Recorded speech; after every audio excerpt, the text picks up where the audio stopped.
This is the Friday Night Fever Afterburn, sponsored by Peden Heating and Air Conditioning.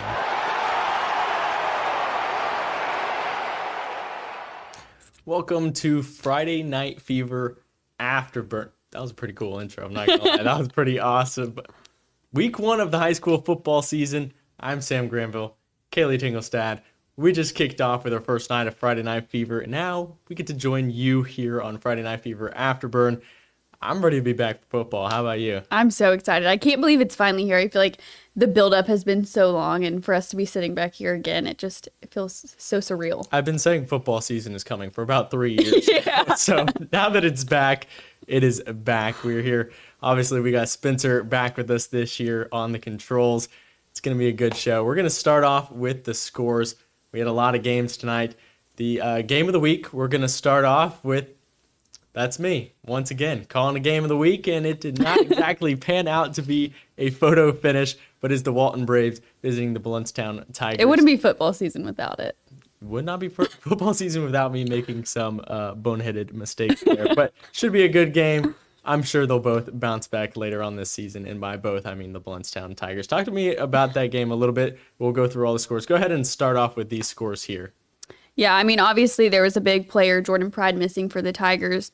Probably contributed to a little bit of that game, but we'll focus on that later. Looking at some of the other ones, obviously you covered this one in Bay County. Bay beating Arnold 49-0 over at Tommy Oliver. And then a big matchup, Port St. Joe and Liberty County. The Tiger Sharks able to seal the deal at home, 34-14 is that final. And then Holmes County and Marianna, another big battle. The Bulldogs pull off a 28-14 victory at home. Looking at the next scores, we have North Bay Haven. They're hosting Franklin County at Arnold High School. It is all North Bay Haven there, 42-0. Their offense looked great. Bozeman, same thing. They had Florida A&M High School. They were technically the baby Rattlers. I always want to say the Rattlers. They're the baby Rattlers, and they kind of babied them. It was 40-6, all Bozeman there. Destin going on the road. They beat Freeport 31-15. Chipley, they get Hollis Christian Academy out of Jacksonville. All Tigers once again starting their season with a big shutout. Then we got next slate of games. Go ahead, Kaleigh. And then this always is a big one. I remember this was one of our game of the weeks last year. South Walton and Baker. The Seahawks win again this year. 35-7 is that final. Graceville on the road visiting Ashford. That's a 42-6 final. Graceville obviously losing in that one. Then we have Vernon on the road as well, visiting Jay. Jay pulls off that one 20-13. And then Weewaw on the road at home, actually, and they lost to Brookwood 41-0. Got a few more games? Yes, those Thursday night scores. I was at the Mosley game last night. Started off a little quick for Rutherford. They looked like it might be a good game. Mosley said, yeah, that's not happening. They dominated 35-0 at the half. 35-6 was the final, and then we had Sneads. You were at that game last night. Close game in the first half. Sneads pulls away, wins by 30. It was back and forth when I was there, and then we got the final, and it was a lot different of a score. 64 points, but we're used to that. Sneads hanging half 100. That they post basketball scores all the time. Nothing new. That is nothing new. We're gonna start with your game. I'm gonna look. I see Mr. Brock down in the comments. He's a regular. He's here every year. Mr. Brock, hope you're doing well. We'll get to our reactions shortly. Pride did not play tonight. He's still coming off that torn ACL from earlier in the year. Doctors didn't quite give him the go-ahead tonight, so he did not play. Better to keep him, safe than sorry. But go ahead and talk to us a little bit about that Walton and Blountstown game. Yeah, I mean, high expectations for both of these teams. We saw a great game from them last season, expected that again tonight. Walton came ready. I mean, the defense stopping Blountstown on the first drive and then them able to take off in the second drive, hold Blountstown again, go on, score again. So, I mean, Walton looked pretty good. It's what we expected. Both teams have a lot of weapons. Walton was just able to take advantage in this game. A lot of penalties definitely hurt both teams. I know Blountstown was struggling from those penalties.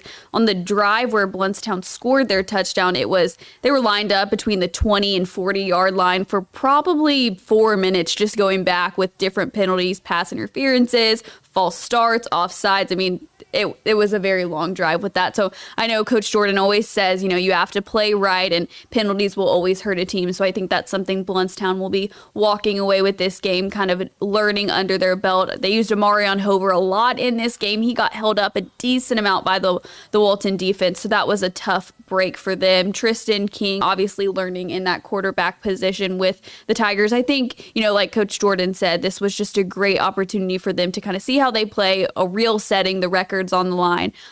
You could tell it was the first week, I think, with both these teams, but, getting that firsthand experience, obviously you don't want to have a losing record to start off the first week, but, it was a great opportunity, I think, for both teams to kind of see where they line up this year. Right, and how about Nuke McKenzie out there tonight? He had over 100 yards rushing on only 7 carries, so he's averaging about 10 yards per carry, 2 scores. He looked great tonight, as you see him right there coming in, number 5. He looked fantastic. Blountstown's defense, they were supposed to be that strong group this year, and not having Jordan Pride on the back end, that certainly hurts. But I'm sure they will get things figured out just like they did last season. They got a long way to go. They have a young quarterback in Tristan King.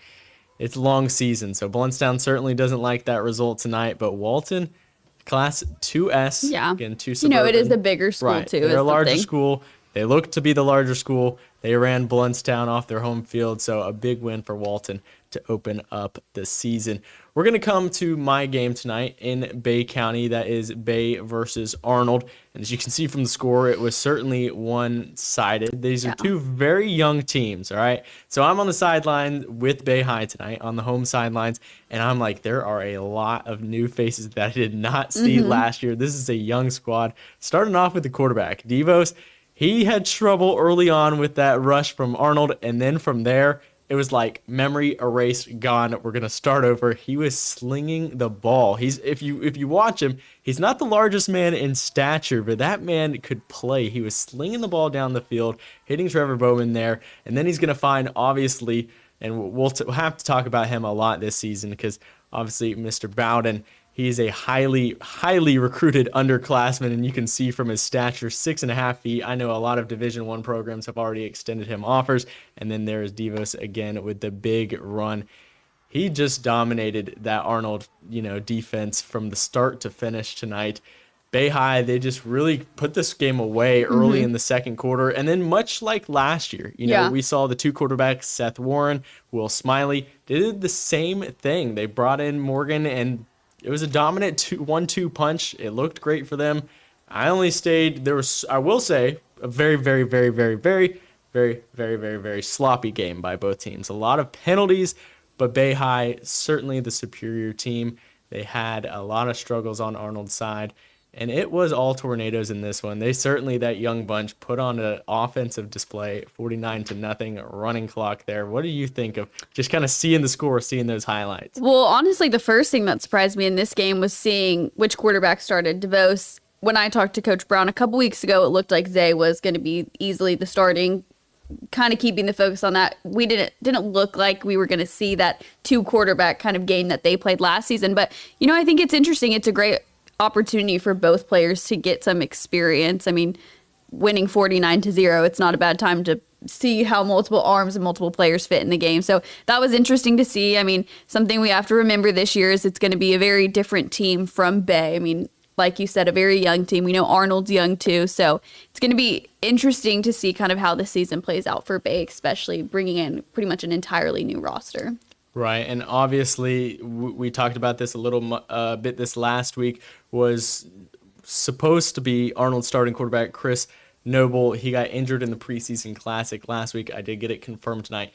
He will be out for the season. Chris Noble, he will miss most likely football and basketball season with some knee injuries that will more than likely require surgery. So obviously want to wish him the best because he is a phenomenal athlete. But Arnold, they are a young team, and it looks like they're going to struggle a lot this year. Bay took advantage of them tonight, and they easily got this one 49-0. We'll talk more about Bay because we got a big matchup with them next week, but we'll wait till we get to Mosley there. A little sneak peek on that one. And then Marianna and Holmes County. Marianna, of course, taking that one 28-14. Go ahead and tell me what you saw from this game, because obviously a close one, but Marianna seemed to get the better of them. Yeah, I mean, I think it's just a complete 180 on the Bulldogs. I talked to Coach Glover before the season at practice, and he was talking about how last season they could drive the ball all the way up to the end zone, but they could never make it into the end zone. So I think that's the biggest difference maker this year is we actually see the Bulldogs entering the end zone, actually putting up points, where as last season we saw that defense, but the offense could never execute. The quarterbacks, they were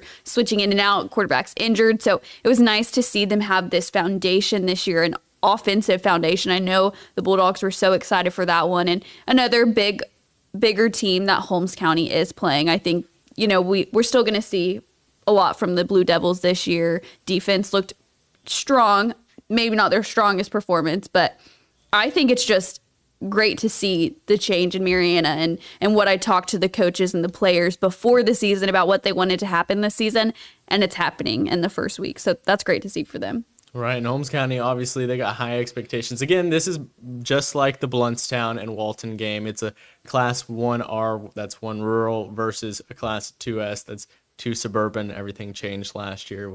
Might have to remind people here, might remind myself. But yeah, Marianna, they get this one as a big home victory. I'm sure those Bulldog fans were excited for it. The Blue Devils, they can't really hang their hats on this one. I'm sure they'll come bouncing back. But I did skip one score on the previous game, and I guess it depends on how you go in what order. But going to head to the Port St. Joe game versus Liberty County. That was a good one. That was all Port St. Joe. But again, we do want to mention a very special moment at the beginning of the game as Port St. Joe was honoring both of those football players who passed away earlier this year in the car accident.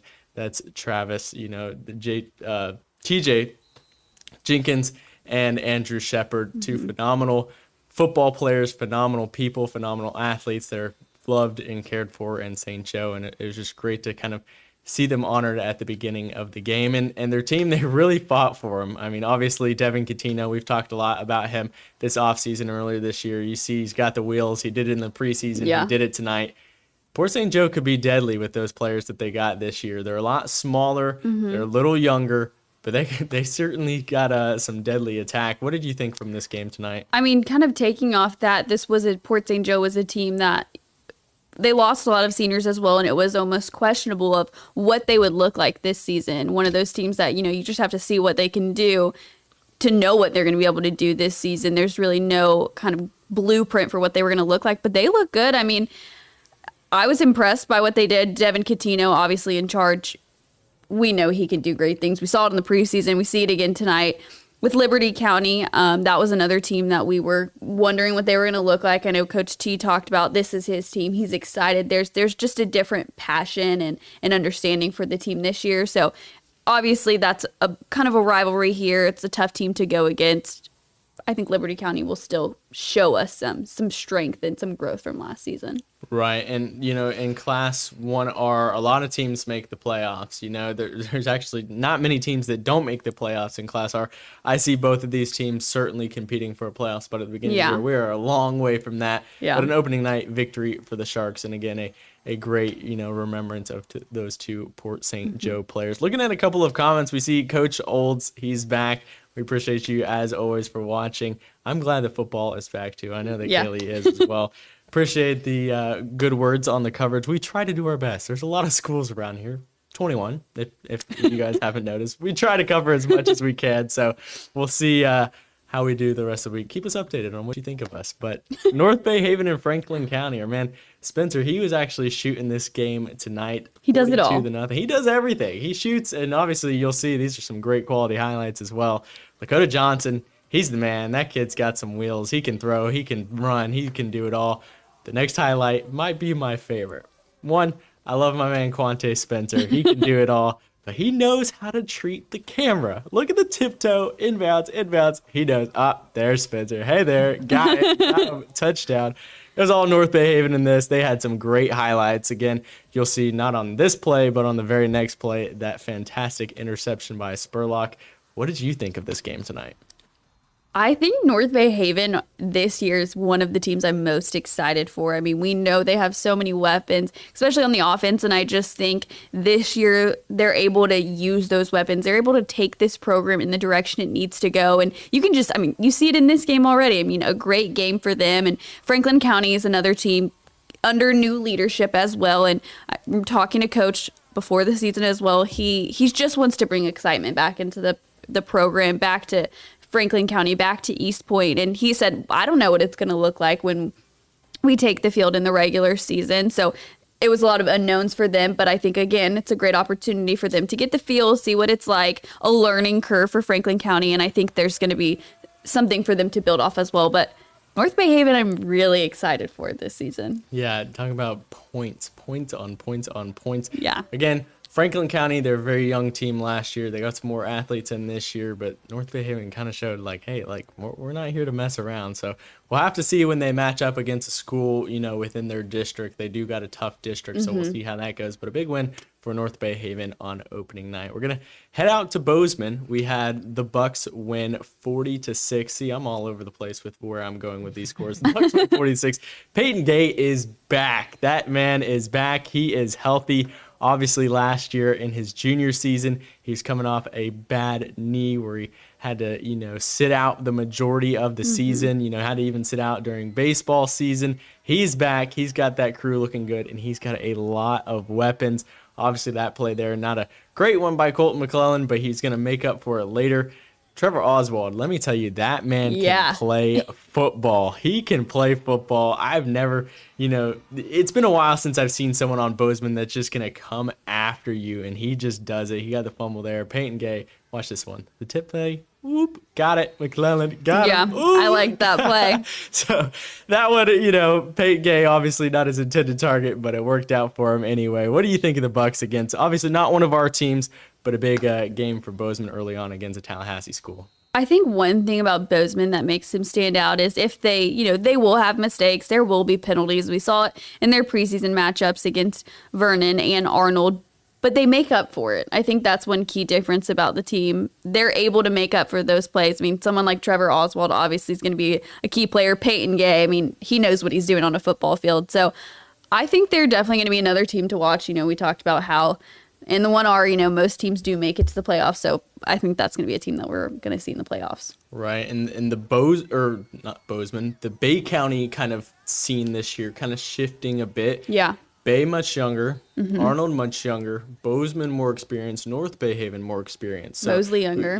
Mosley is younger, but also the large school that they look very good. We'll get to that in a little bit. Rutherford, is kind of still in the mix with a new coach, but Bozeman looking good. They look experienced. They look like a Class 1R team that could really, make a legitimate push this year. They've been a one and done school, for the past 5 years. They did beat Weewa in one season. But other than that, mostly a one and done in the playoffs. This is a team that I could genuinely see, making a push, maybe creeping up to that next level with, the Chipleys and the Sneads and the Blountstown. Well, time will tell. This is a young, more than likely a young. It is week one. We're getting excited. Overreaction. There you go. Maybe Bozeman, but. We're going to move on to, do we have any more highlights? Just the Thursday night games? Thursday night. We do not have any more highlights from tonight, but we do have the Thursday night games, which I do want to pull up if we got them. You've been hinting at it for a while. I've been wanting to talk about this Mosley Rutherford game. We're going to get it up shortly. Yes. Of course, Coach Floyd, he is getting that team. And let me tell you, being over there and just looking at it, they got a coaching staff over there. They got a crew that's really working at it and really kind of, trying to get this program in the right direction. But Mosley, they just came out after that first possession, because I will tell you, Rutherford sent Mosley 3 and out. And then after that, it was all Mosley. This right here is a guy that I want to talk about a good bit, is Raiden Bruins. He is back for, I believe, his junior season. He came out last year looking phenomenal on the defensive line. They moved him. Well, not say moved him because he still plays on the defensive line, but he plays tight end as well. He caught that long touchdown pass. I talked to Coach Whitten this morning. He said he had, the strap on telling, how fast he went and everything. He said he reached almost 20 miles an hour on that class. He is a big, big man, reaching 20 miles per hour. He said that's faster than Randy Pittman reached at all last season, which, a reminder, Randy Pittman, now Division I tight end, playing down Big 12. Big 12, playing with Central Florida. So in his opening night, Raiden Bruins is like, okay, I have some big shoes to fill, but I think I can do it. Mosley, they dominated this game 35-6. They went into the half 35-0. The defense was kind of, electrified by a couple of turnovers, but the offense, Sammy Freitas has weapons all over the place. And just to kind of talk about Sammy, he looks much, much improved. I was talking to Coach Whitten this morning, and there was a play that last year, he's wrapped up in the backfield, and last year, I guarantee he would have taken sack. Guarantee. But he was able to get the ball out, and I was like, that's maturity right there. And he was finding his weapons all over the field. He doesn't have like a single weapon that is a senior. Everybody's juniors and sophomores. He's spreading the wealth. They got 2 running backs, Kellum, MJ, those guys sharing it. And you see MJ there. He's doing his thing last night.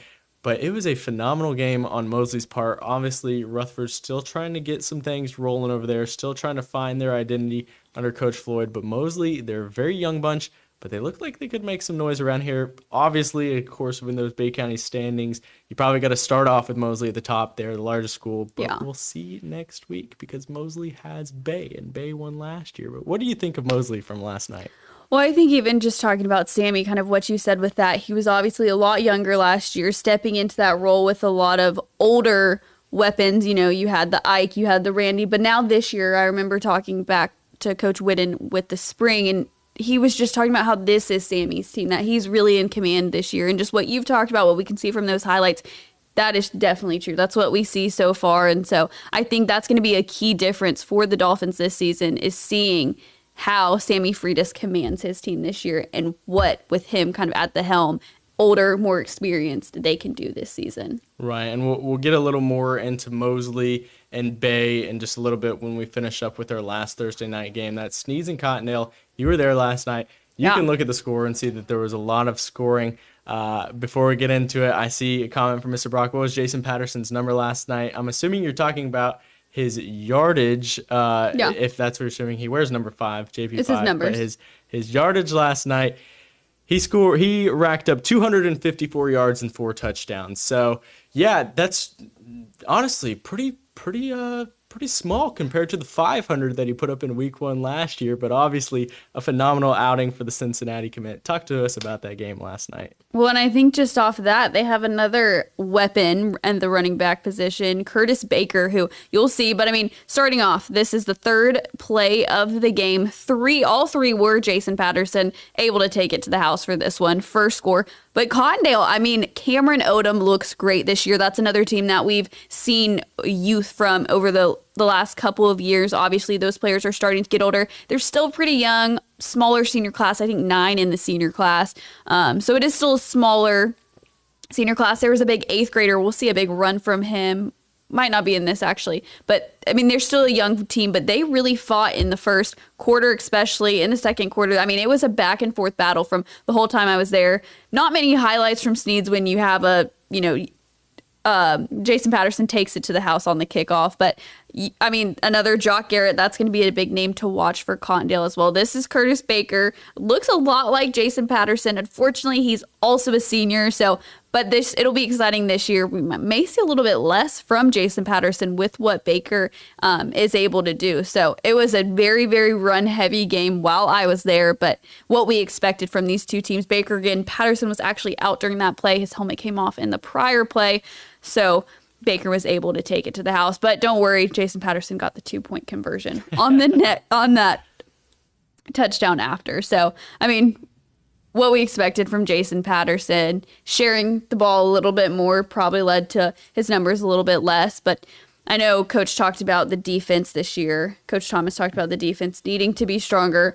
I was questioning that in the beginning when it was back and forth, but looks like they got the job done in the second half for sure.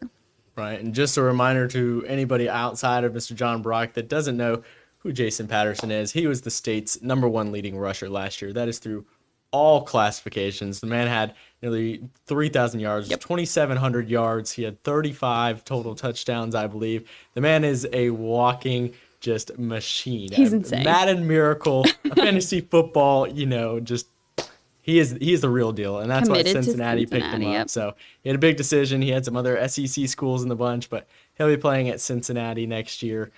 And he looks like he should probably be there right now, but that is a big weapon for Sneads. That's what I was thinking the entire game, just watching him play. It's a man amongst boys. You know, he just really is the real deal. I'm sure he would put me on the ground if I ever tried to get in his way. Random thoughts. That's your first one of the season. Here they come.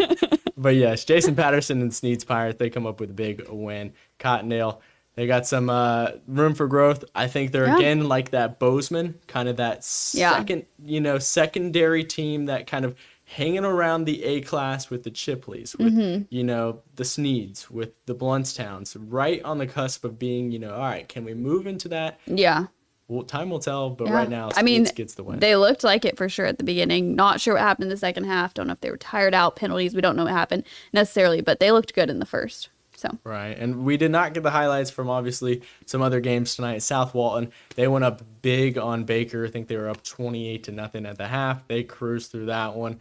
Vernon not quite getting the victory, but close over there. That's Coach Tillman and his bunch. They were over at J trying to get a win. And then we won Graceville. Things didn't go very well there. I see a comment, go Bucks. I'm assuming with the way that it's spelled, that would be Buccaneers as in North Bay Haven. Yes, they were very, very good tonight.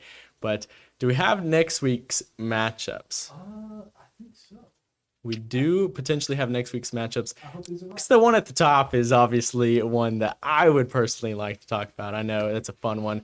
Last year, a lot of hype around this game, right? Yeah. So you have Coach coming back. The Mosley coach is coming over to Bay. He's now back. He gets the win. Bay beats Mosley last year. It was one of the games of the year. Bay looked phenomenal. That was that massive senior class. Now both are much younger. They're basically whole new teams except for a couple players on both sides. And, I'm talking to Coach Whitten this morning. I'm asking him, all right, you looking for revenge? Very, politician, great answer. Phenomenal answer by Coach Whitten. No, not at all. Zero. No revenge factor.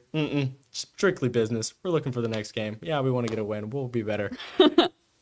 It's going to be a fun game. It's going to be an electric game. What do you think of next week's game with Bay and Mosley? I think it's going to be interesting. It's nothing like we saw last year. It's different teams. We still have some of those players. Obviously, it's a big rivalry, but it's kind of this new wave, this new generation almost kind of now bringing into it from what we saw last year. So I think it's going to be interesting to see how it goes and who gets the bragging rights this year. I'll be there. It's going to be fun for sure. Potentially game of the week. Potentially. We'll see. We'll discuss. Yeah. 'Cause I don't want to be picking some bad games again. Vernon versus Franklin County. That was a good one last year because both teams were very young. Neither team were able to get a win leading up to that game. So last year, I think it was Franklin County that came out. No. I think Vernon. Vernon beat Franklin County last year in that one. Franklin County beat Graceville, if I remember right. But these are all young teams that are looking to. I'm coming off the top of my head. This is all from a year ago, so be impressed. You should be impressed. Weewahishka, they're going to be against Bell next week. That should be a more manageable matchup as compared to the one that they had this week. And then Arnold versus Sneads. That is the game where Jason Patterson rushed for 500 yards last year. That was a high-scoring matchup on both sides last Right. year. This year, maybe a little bit more. We shall see. I do see Rutherford has to travel to Bullsfield next week. What do you think we see in that game? I think Blountstown bounces back. I think that Rutherford has some players that can really make some plays. They have a big running back. They got some defensive backs that were making some plays last night. Mosley certainly made them look, like they were an inferior team last night. But I think they match up a little bit better with Blountstown, overall as a team.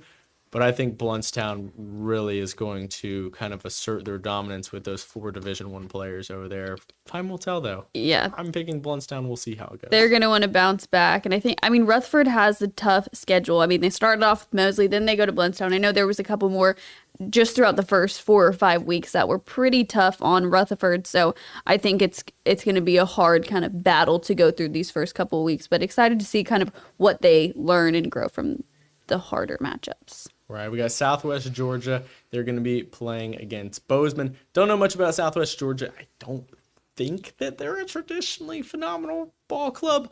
So I think Bozeman probably has the edge there. We'll wait and see for next week. Chipley's going to be playing against Geneva, again, an Alabama school. So, again, don't know as much about them. Jay versus Freeport. I could see those two being pretty, even shake there. Freeport against Jay.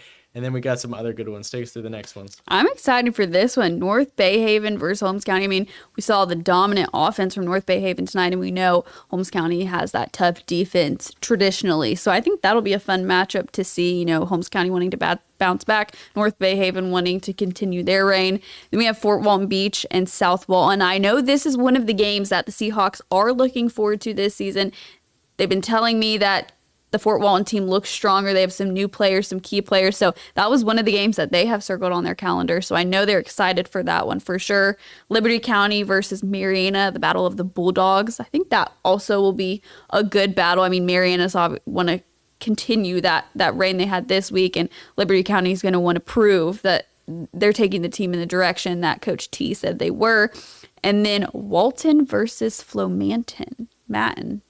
I got nothing. Matin. Flomaton. It looks like the Carolina Hurricanes logo, but green.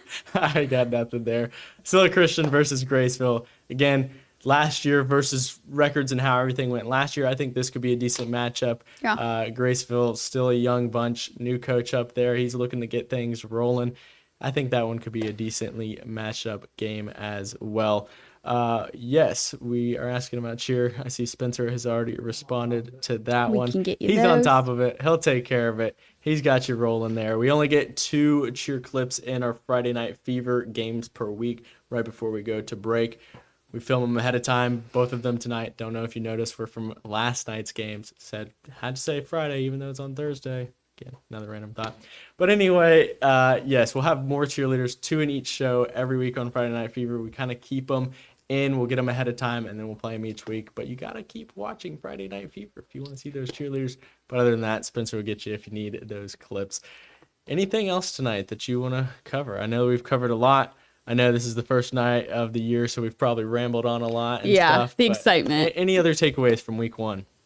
I don't think so. I think it's always nice to see kind of these new teams. You always hear what they want to accomplish in the season, and it's always maybe a little bit more overreaching than the expectations will take it. But it's exciting seeing those teams do what they said they were going to do, and see the difference in the teams from last year to this year, and see some of these teams take kind of that positive note and start the season off on a high note. So that's exciting to see for some of them.